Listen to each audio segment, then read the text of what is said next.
నమస్తే welcome to our channel. నటుడు శివాజీ మహిళలపై చేసినటువంటి కామెంట్స్ ప్రస్తుతం వైరల్ గా అవ్వడం, తర్వాత మళ్ళీ ఆయన క్షమాపణలు చెప్పడం, మరి అనసూయ వీళ్ళందరూ కూడా రియాక్ట్ అవ్వడం, ఇవన్నీ కూడా చూసాం.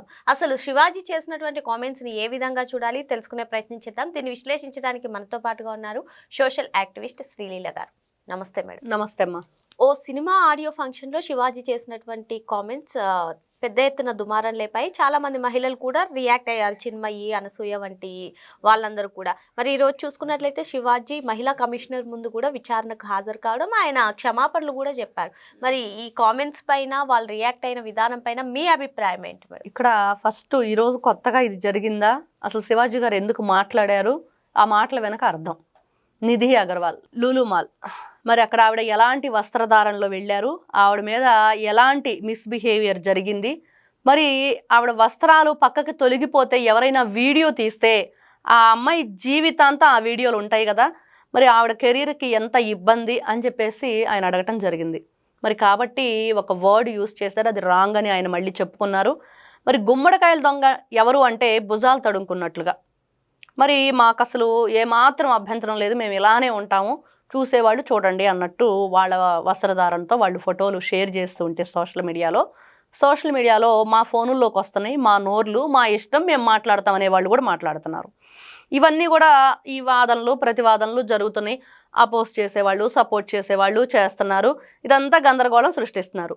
కానీ మన భారతీయుల సంస్కృతి ఏంటి, మన సంప్రదాయం ఏంటి, మన కట్టుబొట్టు ఏంటి, మన పెద్దవాళ్ళు ఎందుకు ఆ లిమిట్స్ పెట్టారు అని అంటే, ఏదైనా ఆ గుప్పిడ మూసినంత వరకే ఉండిద్ది, ఓపెన్ చేస్తే ఏం లేదు. కాబట్టి ఏదైనా మనకంటూ కొన్ని మహిళ ఏదైనా చేయగలదు, ఏదైనా సాధించగలదు, ఎలాంటి వారినైనా సరే కంట్రోల్ చేయగలదు. మరి అదే కంట్రోల్ నువ్వు తప్పితే అవతల వ్యక్తులు కంట్రోల్లో ఉంటారా? నిన్న అదే జరిగింది లూలు మాల్లో.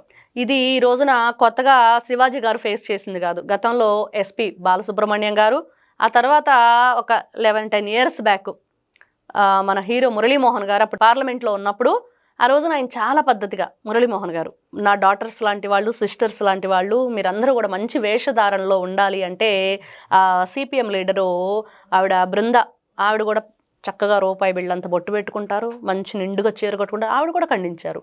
మరి ఎందుకు అంటే, మీరేమో నిండుగా బట్టలు కట్టుకుంటారు, కట్టుకొని వాళ్ళకేమో సపోర్ట్ చేస్తారు, ఎలా ఉండిద్ది అది?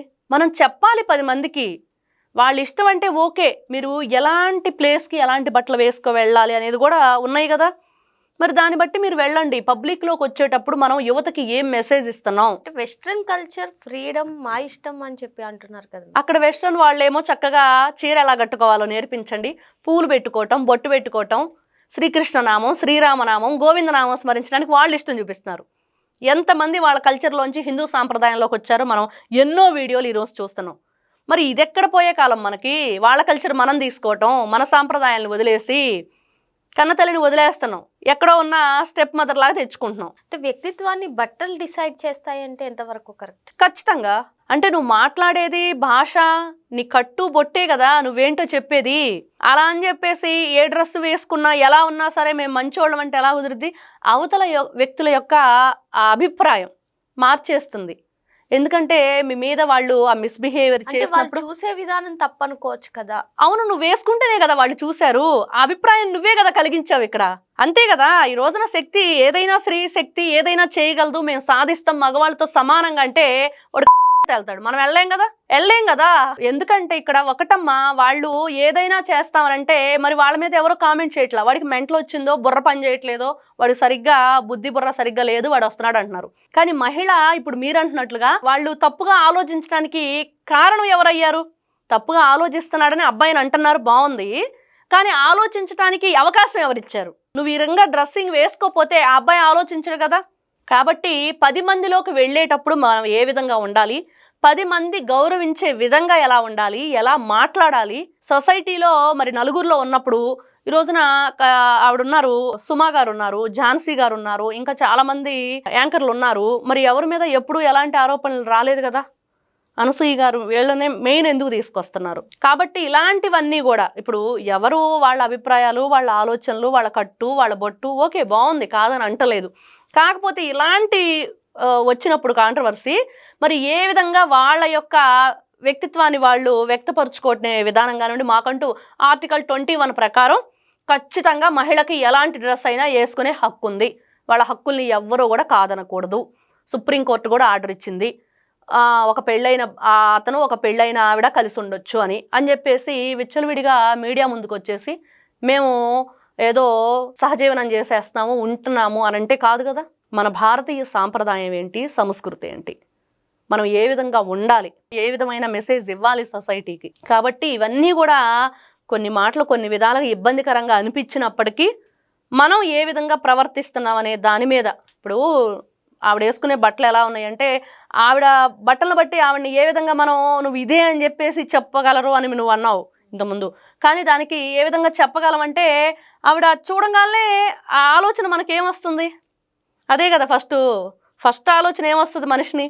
ఇప్పుడు ఆవిడ బికినీ వేసుకొని రోడ్డు మీదకి వచ్చింది, చూడంగానే ఏమనిపించిద్ది, రకరకాలుగా మాట్లాడతారు. ఇట్లాంటివన్నీ కూడా ఇలాంటి అవకాశాన్ని వాళ్ళు ఆ మాట అనే అవకాశాన్ని, వాళ్ళు అలా ఆలోచించే అవకాశాన్ని మహిళ అక్కడ ఇస్తుంది కదా అనేది ఇక్కడ వాదన. మీరు ఇప్పుడు మహిళలకి ఏ విధంగా కట్టుబొట్టు ఇంపార్టెంట్ అని చెప్తున్నారో అదే విధంగా మీ ఆలోచనలు మార్చుకోండి అని చెప్పి వాళ్ళకు కూడా చెప్పొచ్చు కదా.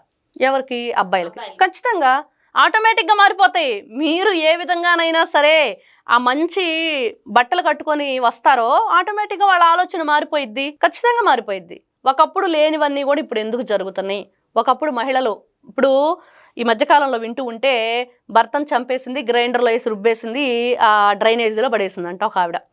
ఇంకో ఆవిడేమో ప్రియుడితో కలిసి అతని గొంతు కోసేసి ఏదో డబ్బాలో వేసి కుక్కర్లో మూత పెట్టింది, లేకపోతే ఉడికించింది. ఇటు అబ్బాయిల్లో అమ్మాయిలు ఇద్దరిలో జరుగుతుంది. ఎందుకు జరుగుతుంది? ముఖ్యంగా ఇక్కడ మనం మహిళల గురించి మాట్లాడుకుంటున్నాం కాబట్టి ఎందుకు భర్తల్ని చంపేస్తున్నారు? ఈవిడ జీవితము దొరికిపోతుంది చేసి, ఈవిడ జీవితము, ఈవిడ ప్రియుడి జీవితము, భర్త జీవితం, వీళ్ళ మీద ఆధారపడి ఉన్న పిల్లలు, మరి అంతే కదా, వీళ్ళ మీదే కదా ఆ బిడ్డలు, వాళ్ళ జీవితం సర్వనాశనం చేసేశారు. ఇక్కడ కుటుంబ వ్యవస్థ, అసలు భారతీయ కుటుంబ వ్యవస్థ ఏంటి? అత్తగారు, మామగారు, బావగారు, తోడుకోడళ్ళు, మరుదులు, పిల్లలు, మనవళ్ళు, మనవరాళ్ళు, మామలు, బామలు, ఇదంతా ఉన్నప్పుడు పెద్దవాళ్ళ పట్ల గౌరవం, వాళ్ళు చెప్పే మనం వినాలి. ఆ రూల్స్, దానికి ఏం పేరు పెట్టారు? వంటింటి కుందేళ్లు చేసేస్తున్నారు, 4 గోళ్ల మధ్య బంధించేశారు, ఇంకా మమ్మల్ని బయటకు వచ్చి మాట్లాడే స్వేచ్ఛ లేదు. కాబట్టి మనం జాయింట్ ఫ్యామిలీలో ఉండొద్దు, వెళ్ళిపోదాం, సపరేట్గా ఇద్దరమే ఉండాలి, మనకు పిల్లలు కూడా వద్దు, ఈ కుక్క పిల్లనో పిల్లి పిల్లనో పెంచుకుందాం, చక్కగా ఇద్దరం జాబ్ చేసుకుందాం, శనివారం ఆదివారం ఎంజాయ్ చేద్దాం. మరి ఇంకా మీ మధ్య అనుబంధం ఏది? ఆప్యాయత ఏది? మంచి కల్చర్ ఏది? ఇంకా ఎవరు చెప్తారు? అమ్మమ్మ నాన్నమ్మ ఉంటే చెప్తారు, అమ్మ మనం ఇలా ఉండాలమ్మా, ఇలా ఉంటే బాగుండిద్దని. అంతే కదా. పెద్దవాళ్ళ మాట చెద్దన్న మూట ఏదైనా సరే మనకి మన సంస్కృతి సాంప్రదాయం చాలా మంచి విలువైన గొప్ప గొప్ప మాటలు కానివ్వండి, గొప్ప గొప్ప ఆలోచనలు కానివ్వండి, అవన్నీ ఉన్నాయి. వాటిని మనం తీసుకురావాలి, నెక్స్ట్ తరాలకు ఇవ్వాలి. అది మన కల్చర్. మనం ఎందుకు దాన్ని కలుషితం చేస్తున్నాం మన కల్చర్ని అనేది ఇక్కడ పెద్ద క్వశ్చన్. ఎలాంటి బట్టలు వేసుకుంటున్నావు, ఎలా ఆలోచిస్తున్నావు, ఎలాంటి వాళ్ళతో ఫ్రెండ్షిప్ చేయాలి, అబ్బాయిలు ఎలా ఆలోచిస్తున్నారు అనే దానికంటే మన సంస్కృతి ఏంటి, మన కుటుంబ వ్యవస్థ ఏంటి, మన కట్టుబాట్లు ఏంటి, మన వాళ్ళు మనకేమి ఇచ్చారు, మనం నెక్స్ట్ జనరేషన్కి ఏమి ఇస్తున్నాం, వాళ్ళలో ఇలాంటి ఆలోచన లేకుండా ఉండాలంటే మనం ఎలా ప్రవర్తించాలి, మన ఈ సంఘంలో మన బాధ్యత ఏంటి, ఇవన్నీ వస్తాయి. కాబట్టి వీటన్నింటినీ దృష్టిలో పెట్టుకొని మన ఆహారం కానివ్వండి, ఏదైనా సరే మనం ముందుకు తీసుకెళ్ళిన ఈ వ్యవస్థలో మనం ఒక భాగం. ఖచ్చితంగా మనం ఈ సొసైటీలో భాగస్వాములు అవ్వాలంటే, మనకంటూ సిటిజన్గా ఒక హక్కు ఉందంటే దాన్ని ఏ విధంగా మనం ఉపయోగించుకోవాలి, అవతల వ్యక్తులకి ఉపయోగించేలా మనం చేయాలి, ఉపయోగపడేలా. ఇలాంటివన్నీ ఉంటాయి. వీటన్నిటిని రాజకీయంగా లేకపోతే ఇంకో విధంగా, లేకపోతే మా పర్సనల్ విషయాలు నీకెందుకు, మాయమేం చూపించుకుంటే మీకెందుకు అని చెప్పేసి ఎవరి ఇష్టం వచ్చినట్లు వాళ్ళు మాట్లాడుకుంటూ, ఎవరి ఇష్టం వచ్చినట్లు వాళ్ళు ఒకరి మీద ఒకరు సెటైర్లు వేసుకుంటూ, ఎవరి ఇష్టం వచ్చినట్లు వాళ్ళు అనేసుకుంటూ ఉంటే దానికి ఫుల్ స్టాప్ ఉండదు. ఆలోచన మార్చుకోవాలి. స్త్రీ ఒక శక్తి, ఆవిడ ఏదైనా చేయగలదు అన్నప్పుడు సొసైటీలో మార్పు కూడా ఆవిడే చేయగలదు. ఆ మార్చే శక్తి కూడా ఆవిడకే ఉంది, ఆలోచన శక్తి కూడా ఆవిడకే ఉంది, అవతల వ్యక్తుల్ని కంట్రోల్ చేసే శక్తి. ఈ రోజున వాడు నీకు సైట్ వేస్తున్నాడు అంటే నువ్వు రియాక్ట్ అయితేనే కదా అతను రియాక్ట్ అవుతాడు.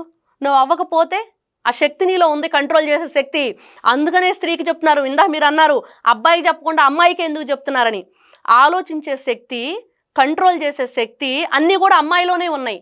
అది చిన్నప్పటి నుంచి మనం అమ్మాయికే స్పెసిఫిక్గా ఇటువంటి చెప్పడం వల్ల మీరు అన్నట్టుగా అటువంటి శక్తి వస్తుంది. కానీ యాజ్ ఎ పేరెంట్స్గా చిన్నప్పటి నుంచి అబ్బాయిలకు కూడా అదే విధంగా చెప్పొచ్చు. ఖచ్చితంగా చెప్తారు.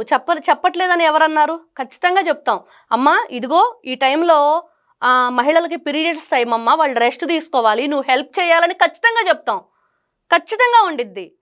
ఈ రోజున ఎంతమంది చెప్తున్నారో నాకు తెలియదు. నా ఫ్యామిలీ అయితే నేను ఖచ్చితంగా చెప్పుకుంటున్నాను. ఇదిగో అక్కకి ఈరోజు బాగాలేదు, ఈరోజు నాకు బాగాలేదు, కాబట్టి నువ్వు ఇదిగో హెల్ప్ చేయాలి, ఖచ్చితంగా నువ్వు వచ్చేసి ఇదిగో ఈ పనులు చేయాలి, ఇదిగో అమ్మాయిలంటే ఇలా ఉంటారు, మనం ఇలా ఉండాలి, వాళ్ళ పట్ల ఎంత గౌరవం ఖచ్చితంగా ఉండేది. అది చెప్పుకునే దాంట్లో మన పెంపకంలోనే వచ్చిద్ది. సొసైటీ నుంచి ఎంత వస్తుందంటే మన పెంపకంలో 90% వచ్చిద్ది ఖచ్చితంగా. ఈ రోజున అదే ఫ్యామిలీ వ్యవస్థ, నేను ఇప్పుడు అదే చెప్తుంది, ఏదైతే మన కుటుంబ వ్యవస్థ ఉందో, పెద్దవాళ్ళు చెప్పకపోవటం, పెద్దవాళ్ళకి గౌరవం ఇవ్వకపోవటం, ఏదైనా ఒక పని చెప్తే 1-2 సార్లు పిలుస్తారు, వదిలేస్తారు. వాడి చేత చేయించాలి ఆ పనిని. అమ్మాయి అయినా అబ్బాయి అయినా సమ ఉజ్జీగా వాళ్ళిద్దరిని కూడా మనం చూసినప్పుడే వాళ్ళకు కూడా ఇలాంటి వేరే ఆలోచన కానీ, వేరే భావన కానీ, వేరే యొక్క మహిళల పట్ల అగౌరవపరిచే విధానం కానీ ఉండదు. కాబట్టి ఫస్ట్ మనం మన కుటుంబ వ్యవస్థని కాపాడుకుందాం. మన కుటుంబ వ్యవస్థను కాపాడుకుంటే ఏదైతే ఈ వసుధైక కుటుంబంలో అన్నీ కూడా బాగుంటాయి. అదంతా మహిళ చేతిలోనే ఉన్నదనేది మాత్రం వాస్తవం. ఎందుకంటే మహిళలు ఆలోచన విధానంలో చాలా గొప్పగా ఆలోచిస్తారు. వాళ్ళకి ఆ శక్తి ఉంది. పురుషుడి కంటే కూడా మహిళ ఈ రోజున దేంట్లో తక్కువ కాదని చెప్పుకుంటున్నారు కదా. కాబట్టి దేంట్లో తక్కువ కాదు అని చెప్పుకునేటప్పుడు మనం ఎందుకు ఒకరి చేత అనిపించుకునే విధంగా మనం ప్రవర్తించాలి, డ్రెస్ వేసుకోవాలి, మన ఆలోచనలు ఉండాలి. ఎందుకు ఇలాగ ఈ భర్తలను చంపేయటం, ప్రియుడు మోజులు, ఇలాంటివన్నీ కూడా ఆ రోజు వింటూ ఉంటే పేపర్లో చాలా బాధేస్తుంది. మగపిల్లలు పెళ్ళిళ్ళు చేసుకోవడానికి భయపడుతున్నారంట, ఎలాంటి అమ్మాయి వచ్చిద్దో అని. ఇలాంటివన్నీ రకరకాల క్వశ్చన్స్ రైజ్ అవుతున్నాయి.